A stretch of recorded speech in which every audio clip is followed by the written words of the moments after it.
Hello guys! Welcome to our Swiss Life Vlog! Ngayon guys, is samahan niyo po ako, pupunta po tayo sa Singapore. So habang naghihintay po ako sa check-in namin, ito yung view na makikita niyo po doon.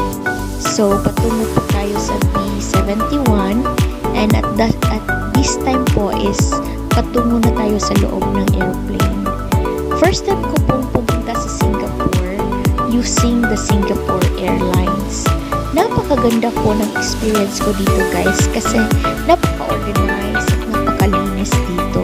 Tsaka yung legroom is malaki. So lahat ng mga passenger dito ay comfortable.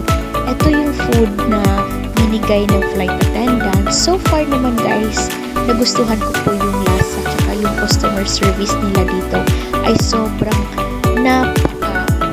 excellent po.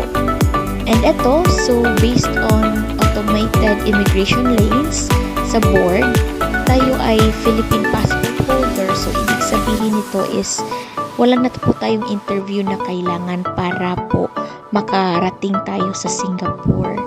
And guys, nasa Changi Airport na tayo dito.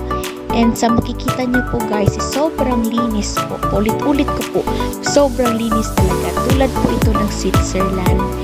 And lahat po ng mga Singaporeans or kadalasan ng mga Singaporeans dito ay Chinese, kaya meron silang disenyo na ganito sa kanilang airport.